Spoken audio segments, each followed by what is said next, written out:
Hello, everybody. My name is Mindy Vincent. Welcome to another episode of Therapeutic Madness. Everyone, as you may know, because you should be in quarantine too, we're all in quarantine. So we're doing our podcast sort of virtually. So everyone say hello to my co-host, Justin Ariola. Yo. Where did the bark come from? That's my dog. Are you serious? Hey, from one dog to another, he heard my voice and he was like, oh, I know that guy. Oh my gosh, I totally thought that our sound guy Chris did that. I was like, well, that was really cool. I want something when I introduce myself. But no, it's Demetri's dog. So and in our last show I put a peppered napkin in my eye. So that's what kind of a day we're having. So bear with us. Oh, alrighty. I know. Dude, to wipe a tear, I was given a peppered napkin, Demetri, just so you know. Okay. So, and which brings us to who is our guest today. Our guest is Demetri Vallejos, and I'm going to read you his bio because it's super cool, and I wouldn't do it justice if I didn't just read it. Demetri is a traveler of the universal space and time that we each exist within, and has taken the time to understand the finer mechanics of his waking state of consciousness through his journey with psychedelics and how do you say that, Demetri? Entheogens. Jeez. Entheogenic plant medicine. Demetri uses really big words. You'll see that. He is an independent wellness consultant and an avid journeyman throughout the mind. He continues to expand his practice and learning teaching through a mindful expansion of love through compassionate awareness, combined with a unique level of beingness, a skill set that he has developed through years of mindfulness training that he began at a young age. Beginning transcendental meditation around the age of 10, he has continued to seek the pathway through an ever-expansive faith that has continued to lead him on his journey into full awakening. He is currently working and teaching with the sacred plant medicines, studying further the nature of health, wealth, and wisdom through the understanding of the self and the other. Demetri, that's a great bio. Did you write that? I did. Greetings. I love it. That's who I am. Well, we are so excited to have you. Thank you. Likewise, I'm excited to be here, and it's an honor to share space with you guys in such a wonderful quantum setting. Yeah, we really wanted to do this one in person. Based on the nature of the subject. I've been looking forward to this particular podcast for a while now. And since we started the podcast. It's too bad that we weren't able to do this one in person, but it's good to meet you virtually, and we're very excited to walk down this path of storytelling around, plant medicine and what you're trying to do in this space. Thank you. Likewise. Yeah, it's anything that I can provide to share my story or provide insight, into the path that I've walked so that others can also find that, or, however it looks, it's part of why I'm here. And it's beautiful to be able to meet others who are so interested in expanding the mind in healthy formats and fashion. Psychedelics have been a tremendous tool, an instrument for me to be able to understand myself and others, incredibly so others, just through my own relationship with others and getting to know myself. Such facets or maxims come up as like know thyself, Right. I think the first time that I saw that maxim was in the movie The Matrix, and I was like probably 9 or 10. Something like that, and careful, Demetri. Jesus. I might have been a little bit older than I might have been. I was like 9 or 10 when The there, Matrix came out. I was all a grown adult. I love you. What was that like, or 9 or 10, to see The Matrix? Probably much more magical than when I was 24. I don't know. It was mind blowing.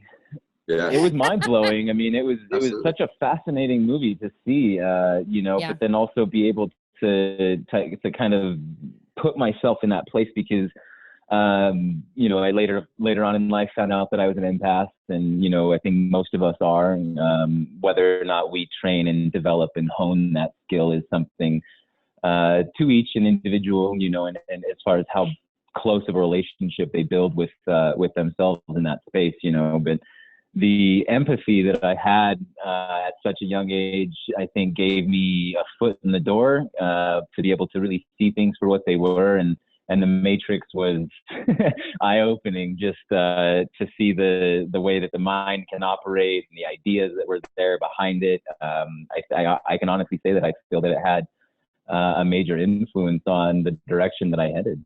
Had you taken psychedelics at the time that you had watched The Matrix? No, it probably. He was a kid. Well, we'll talk about that at another time, you, because I'm not completely know. opposed to young people consuming like plant-based medicines. I'm not. Yeah. I feel like plant-based medicines are plant-based medicines, and they're literally no different than giving your kid chamomile tea to put them to bed. So we'll talk about that on another episode. But so obviously today we're talking about psychedelics and plant-based medicine, specifically psychedelic plant-based medicine. So tell us your story, Demetri. Like, how'd you even get into this? What are you doing, and how did you get here? Yeah. Well, so I mean, it kind of started at a younger age for me, I'd say, than most. I started exploring my consciousness through psychedelics around the age of 15. It started with recreational use that developed into more of a careful study, but with every single experience, they were carefully crafted, I would say, intentionally. I had a lot of really interesting experiences growing up that I feel led me into a state of disarray with, like, emotionally, mentally. I was very depressed growing up, watching my parents destroy their marriage through just several different means. I mean, my mom had an affair kind of growing up. There were, lots of things that emotionally influenced my state of being at such a young age. And I felt the need to be involved, but also not. And so a lot of it led to me finding myself in my lonesomeness, in my depression, searching for answers. And as I started to find my own courage, if you will, as a man or young adult grows up, it started becoming experimental. And I'd say the first experience that I had was very profound in just the sense of being able to recognize patterning, my own mental landscape, those kinds of things. But it kind of developed into an exploration of myself, and there was nothing quite like it that gave me that sense of introspection. And so LSD, psilocybin mushrooms, they were there as a tool for me to be able to understand myself, because I feel that I didn't receive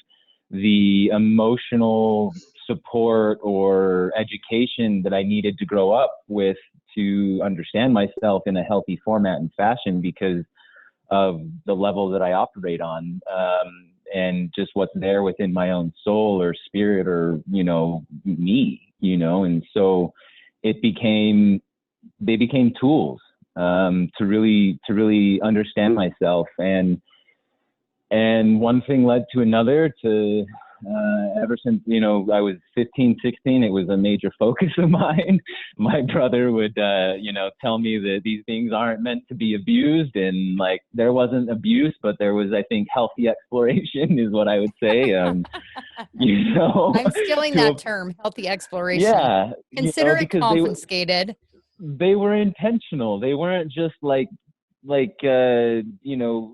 would say, like, people who struggle with addiction, sometimes it's an unconscious impulse that they are acting on, whether or not they're consciously unconscious that they're doing it, and there's a lot of layers that are there that can be worked out, in conversation. But, for the sake of it being, it's like, I found a certain method that worked for me, to understand myself, and it became a game of trust and faith, because I feel that when we wholesomely ask, like, with truth and intention and integrity in that intention, some would call this prayer, we receive what we ask for. Sometimes it's not in the fashion or format that we want it to be in, but knock and you shall receive, I think is the cliche that's there, especially within the mind. And that's what I started to discover through the use of psychedelics and plant medicines, is that I was able to have communication with what I would term as being my higher self. And I think at this point, several other people in the world can relate to that and can verify their own experiences of being able to have mystical connection with themselves, with nature, with the world and their environment that surrounds them constantly. And through this psychedelic experience, I came to understand the truth of my being, and a lot of that, is reflected in the work that I do. The work that I do is specifically oriented around assisting people in discovering their higher self, and creating a sustainable vehicle and environment within their being, mind, body, spirit, being, their complex as a vessel, to allow them to experience their greatest heaven on earth, because it is truly possible. And I feel that is through the work of plant medicine, that is through the work of psychedelics, because of their capability to assist us with healing, not only the body, but the mind and the soul. And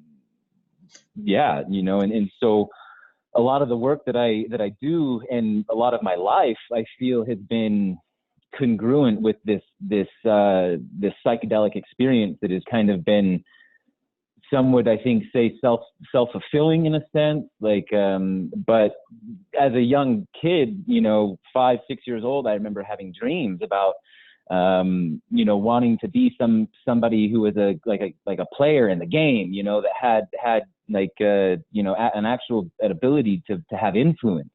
And I didn't know how that was going to happen or anything like that, but as you grow and you start to understand the ability to light your own lantern within, and to see kind of what's around you in your own journey as an individual in life, it became like the shiny objects in the darkness, if you will, that led me along my own pathway. They were the interests. They were the things that fascinated me.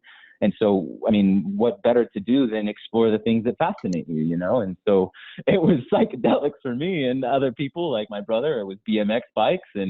But for me, it was psychedelics. And so as I progressed along this pathway and this journey, a lot of it became faith-based. A lot of it became faith-oriented in a way of trusting the pathway that unfolds. Because, like I said in the beginning, kind of like when you really know a direction that you want to go, and you're intentional, and you have a certain amount of willingness to kind of go through the experience, to take your initial shove off the beach and start sailing across that ocean of chaos, we figure out how to be the wind in our own sails. And this is what psychedelics has taught me, and given me so much perspective on to be able to share with people.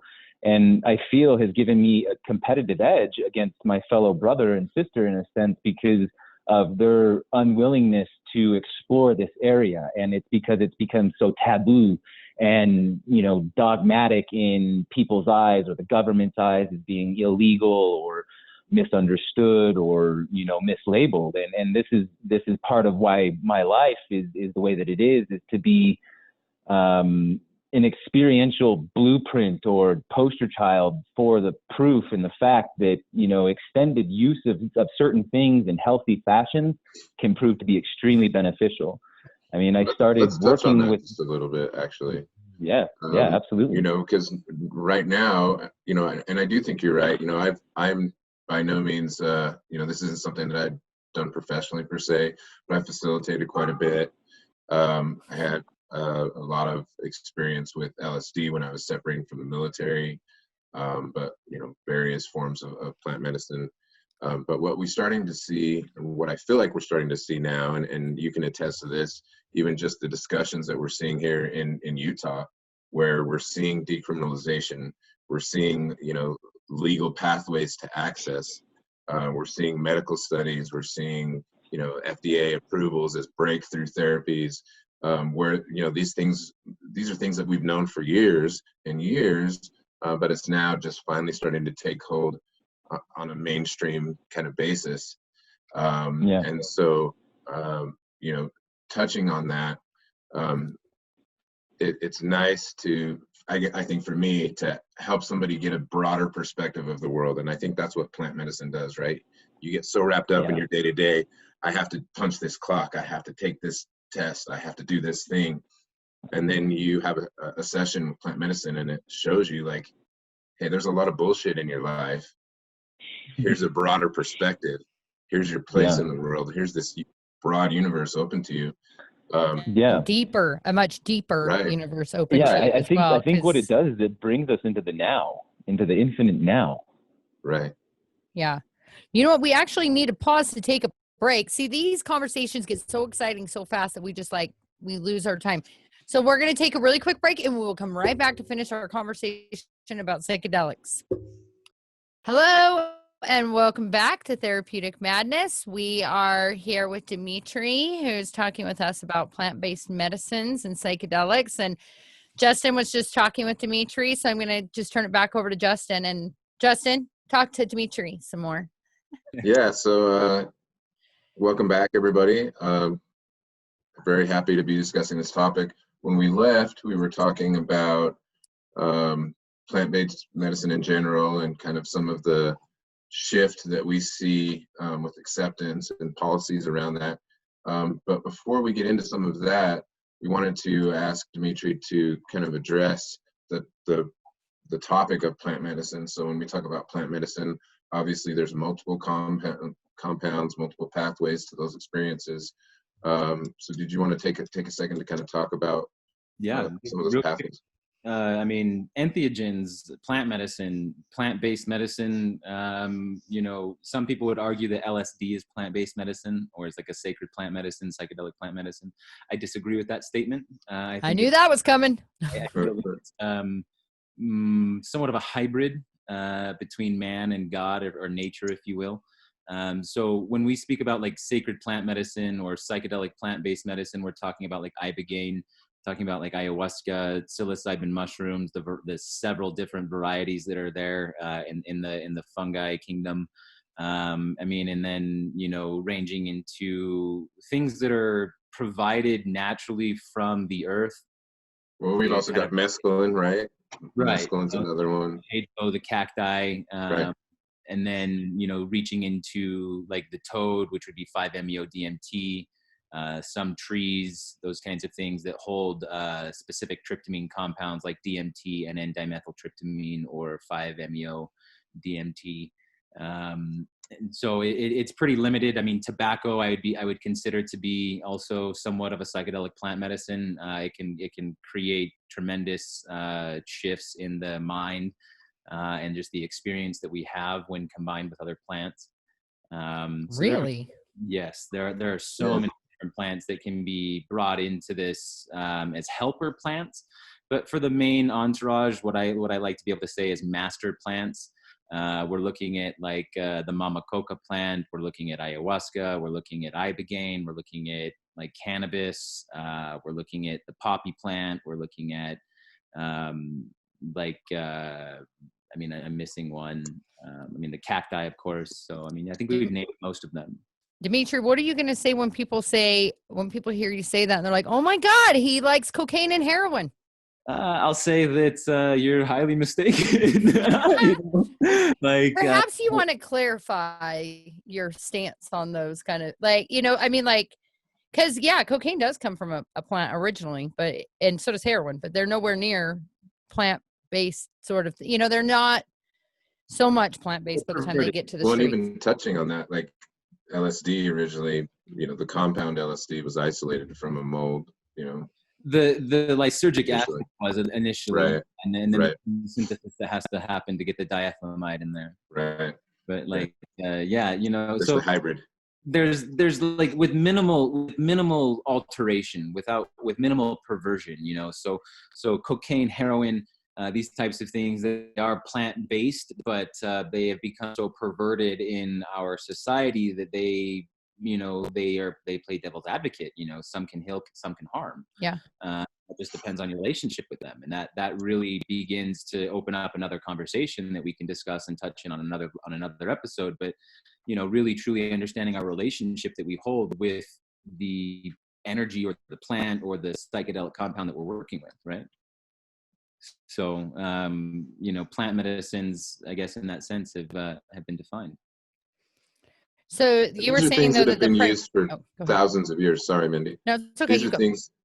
things that have been used for thousands of years, right? A lot of our native and tribal populations, the early nomadic societies, all have some type of tie to a ceremonial type Yes. of setting with these entheogens, Even right? going back to like Greece and like ancient Rome, like I believe they called it the Kaikian or something like that. It was I don't know if you guys have read Stealing Fire. It's a great book, but they talk about their. I mean, even going back to like the ancient soma being a brew that was used back in I believe the ancient Roman and like Grecian times also.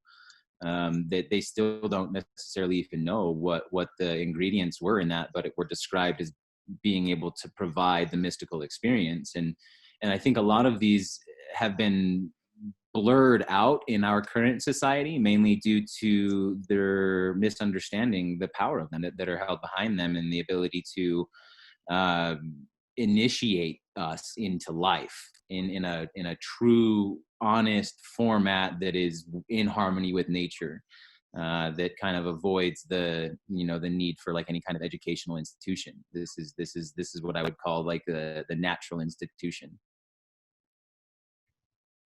So it's great. So Demetri, can you tell us, just because this, we're obviously going to have you on the show a whole multitude of times, because this is such a big, broad subject, and it is so deep. And like, for me, everybody in the world knows that I've done all sorts of substances, right? And psychedelics are one of my all-time favorites.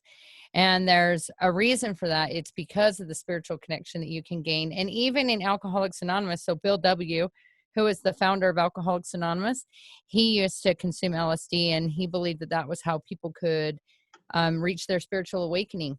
Yeah.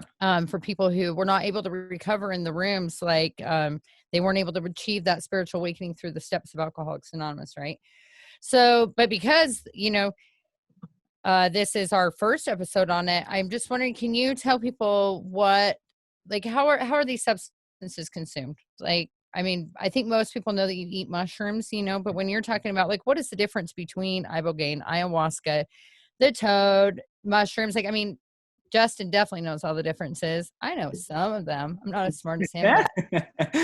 Sure. But I'm prettier.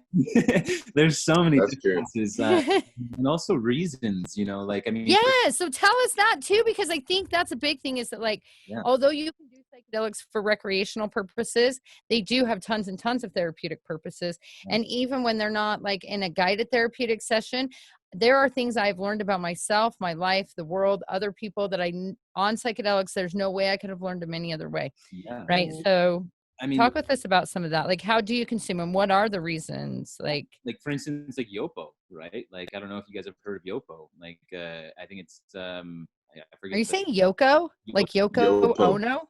Oh, okay. Yopo.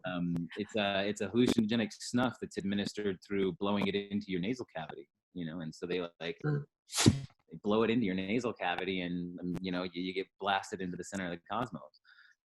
But this is even though I'm making like the weirdest face, like this is a face of somebody who snorted so many fucking lines. I cannot believe that I made that kind of face, because I've blown all sorts of shit up my nose. So go on, so Demetri. Like in the Peruvian ceremonies, they use nicotine or tobacco, very sympathetically with a lot of these in the same way. Like the reasons, again, like the shamanic implications that are here are profound, because they, in these indigenous settings, like Yopo, they believe that it's very important that whoever is the one that administers this medicine to you is very clean and pure themselves. Otherwise, you're going to be sent into their darkness, into their energy. I think, definitely. like the toad, is typically burned or vaporized. 5-MeO-DMT, same with NN-DMT. It's typically inhaled or vaporized. It can be turned into like a brew, but it has to have an MAOI to inhibit certain enzymes within the stomach and the gut to allow the oral ingestion. But mushrooms can be taken in several different formats and fashions, not just eaten, but I mean, I'd say like, brewed down into a tea, those kinds of things also. And I actually find the tea to be a lot better on my body. I don't necessarily get sick from a tea because the tissue is typically what causes the upset stomach. And so there's many different reasons. I mean, for instance, like ayahuasca or like yahe. Yahe is also known as La Purga, right? Like the Great Purge. And the reason for it being is that ayahuasca as an energy or a spirit, as a grandmother energy, is there to assist you with being able to understand your darkness and then purge it out of your being so that you can give it back to the earth so that it can be cleansed. No shit.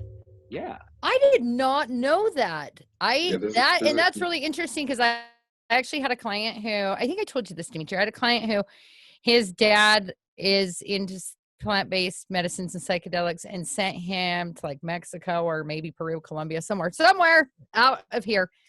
And he went on an ayahuasca journey and he was telling me how he kept throwing up the blackness and that it cleaned him out. And he stayed sober for longer than he stayed sober for a really long time, actually. Yeah, and I'd say ibogaine has a very similar feature to it and faculty or mechanism. A lot of it, several people will, I guess, relate to this, that many of these medicines have a certain signature to them, like an energetic signature to them that kind of brings us into a certain spectrum of the field. When I say the field, I mean just energetic frequency of consciousness, because that's all that we are.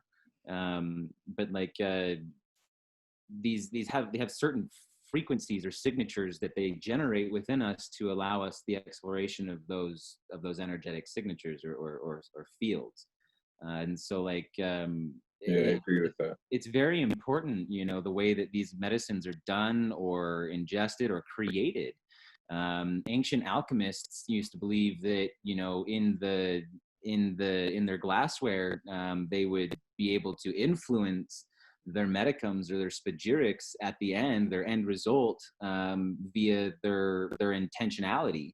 By having the expansion of the gas in front of them and then having it contract back down into a solid form, they believed that, by being in the space due to the body and the power of the electromagnetism that's there, that we were able to create an effect on the end result based upon the energies that we're holding. And so that kind of dips into setting, and, it's like set and setting. And set and setting, that's a harm reduction thing.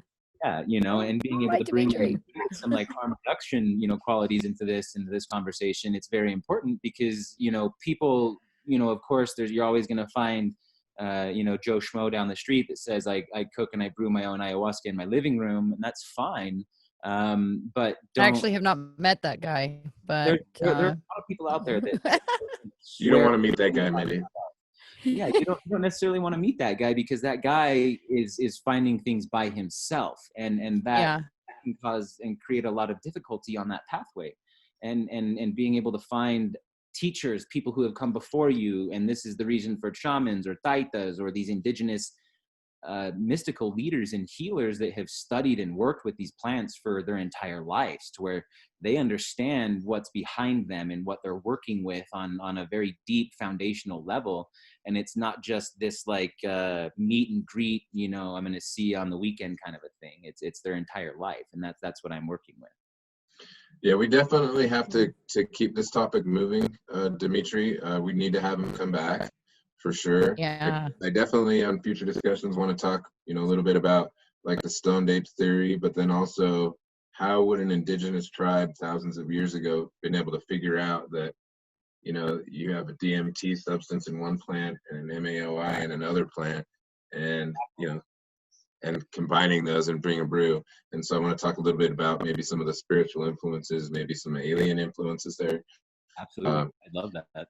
yeah. So Yes. maybe you want to kind of sum up for today. I think we're just about out of time.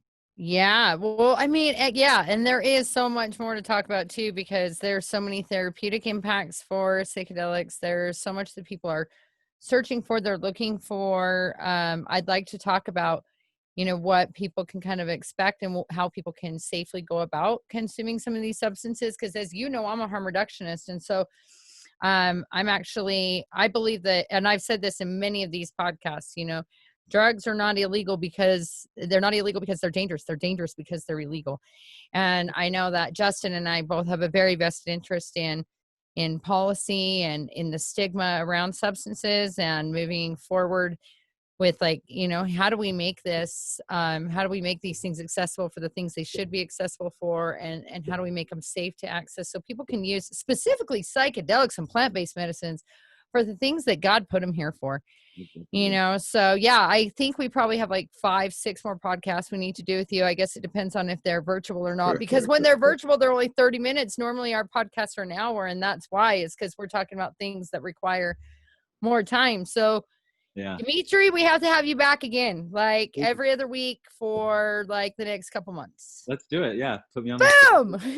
I love that you're down like that. Okay, well, so for those of you who would like more information, Demetri, will you tell them how people could get in contact with you, and can we tell them about Decriminalized Nature? And absolutely. So I'm currently the executive director for Decriminalized Nature Salt Lake City. Woot! And we're actually a lot closer than people think. So just keep sending us the good vibes. Yes. But, for some of the more plant-based stuff, I hold retreats and those kinds of things where it's legal.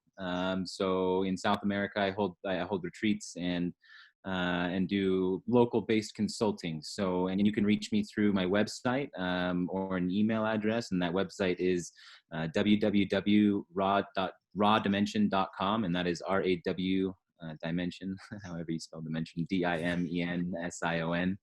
And then my email is just info@rawdimension.com. So perfect. Stuff. Thank you, Demetri. Yeah, We're so excited you were here today, and so excited to have you back again super, super soon. Yep. And I just want to wrap up one thing and say, if you're out there and you're listening and you're interested in psychedelics or potentially seeking a therapy for an issue, please take the time to do some research and talk to somebody who, like Demetri, who has some experience, who's facilitated meetings, because the last thing that you want to do is go meet Joe Schmo who's brewing ayahuasca in his house and have some type of experience that, could actually be detrimental. Yeah. Yes. And that's important to say too, as a harm reductionist and as a therapist, just being a therapist doesn't make you qualified to be able to take somebody along on a psychedelic trip. And so make sure that you are being careful, in both your consumption, where you're getting it from, all of those things, because we always want people to stay safe, because it's not fun if it's not safe. So, and it's not great if it's not safe either. So thank you, Demetri, for being here today. And we're excited to see you again. And until next time, stay mad, my friends. Awesome. See you guys.